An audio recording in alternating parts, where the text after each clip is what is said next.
Yo, it's good. It's WifisFuneral. I'm over here kicking it with the great people at Mass Appeal, man.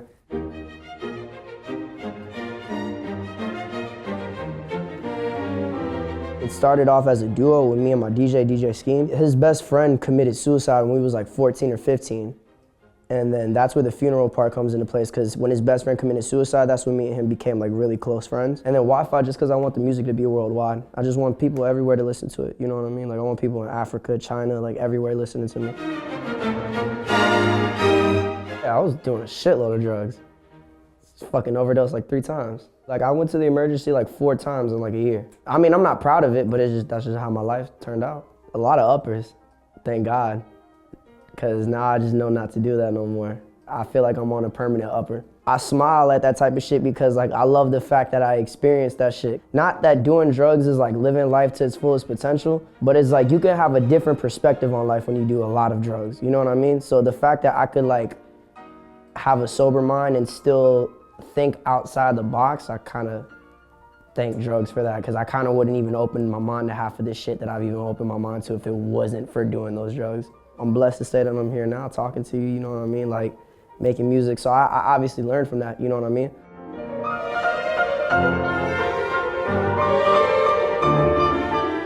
I knew I wanted it to be my career when I saw the More Money, More Problems music video with Puffy and Mace. Like I looked at my mom when I was like 8 or 9 and I was like, this is what I want to do like for the rest of my life. My dad used to be a little like freestyle battle rapper in the Bronx, because I used to live in the Bronx before I moved to Florida.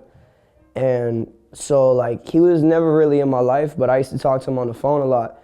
I used to be like mad when he would call my mom and talk to me because we wouldn't have shit to talk about. So my mom was like, oh, why don't you guys do something that you guys both have in common, which I guess was rapping. I was just like, all right, bet, I'm gonna just write a rap. So I was like 7.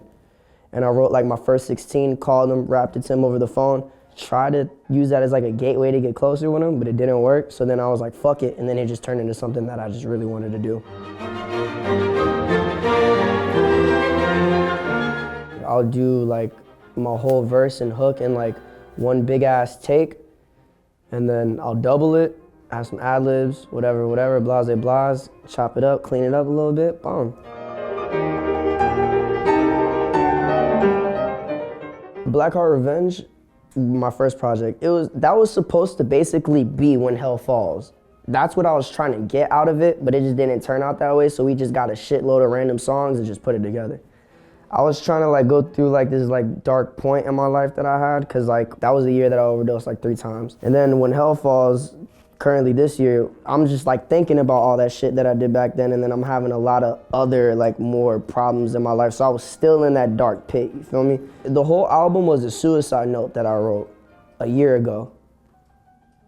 And then I turned the whole suicide note into a mixtape. My homeboy, Henry Daher, worked on it like specifically just together. We made it in like 2 weeks in a hotel room. But like mentally, it was like 5 months to just prepare for this shit, because I didn't know how to put shit into words. I didn't know how to put it into a song or what beats I wanted or blah, blah, blah. So it was just like the whole like concept behind it is just like a big ass fucking fight with myself in my head to just get my shit together. Well, my label's Rich Life. I have my own label, Rich Life, but I've been in members only. Well, not even I'm in members only right now. It's just me, X, Slump, Craig Zen, that's members only. And then Rich Life is me, Danny Towers, Chris De Niro, Young Bands, and DJ Scheme, and Grim Dozen. We've had like meetings with a couple labels. The fact that they're taking the time out of their day to like hit me up and talk to me, I appreciate it, you know what I mean? But they say they understand, but they don't understand. Until I find somebody that like really understands WifisFuneral, they ain't doing shit. We'll have all the meetings in the world, we'll cool it with you, we'll fucking tour around, whatever, but it's like, until then, fuck that. We might as well just stay independent.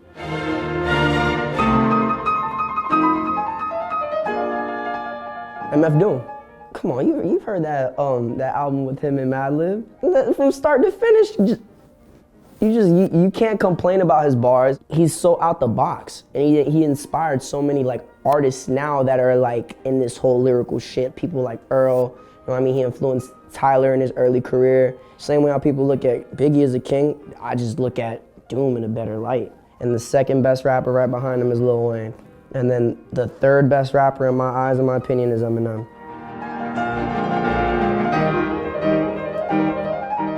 anybody thinks that I'm like on this lavish shit, they got it fucked up, you know what I mean? Like I'm busting my fucking ass to do exactly what the fuck I need to do. All these other people have like machines and all that shit behind them, but all we have is just like 6 people just doing exactly all this shit. My manager, Henry, me, Nas, and my DJ. We're trying to really build a machine behind it and actually like put some fucking like big ass substance behind it. Cause I'm tired of being like in this like internet like SoundCloud genre. It's cool, it's a great platform to like release music on, but it's like, why the fuck you gonna put me in this fucking category based off where I release my music from? People don't understand the concept of like, yo, we have these things and you can release music on these things for a reason, but it's like the whole point of releasing it through these platforms is to get bigger off of it, you feel me? So what, just because you're doing your shit and you're doing exactly what you're supposed to be doing, people are gonna just belittle you and everything that you've ever worked for and say, oh, you're a SoundCloud rapper. Fuck you. You know how hard I bust for those fucking million plays that I got? You know how hard I bust for these fucking reposts? Yeah, that's what I'm saying. We hit number 17 on iTunes, my nigga. Like, I'm a SoundCloud rapper. I've been like contemplating this project for about 2 years now called 27 Club that I'm probably gonna release by like the end of this year. What 27 Club means to me, like my meaning behind it is just like being big enough as if I died at 27, being as big as Jimi Hendrix, as big as Kurt Cobain. That'd be fine. If I live past 27, fine, let's go. Feel me? Fuck it, why not? 30, fuck it. But if not, then fuck it too. If we just get everything right, we'll release that, more visuals. Hopefully we get a headlining tour soon, you know what I mean? And everything else, just keep shit going, keep these records going, and just doing what we did like 10 times better, you know what I mean? Honestly, I was just fucked up. And I was like, yo, I'm just gonna tap some Wi-Fi bars on my face. And everybody just looked at me like, what the fuck is wrong with you?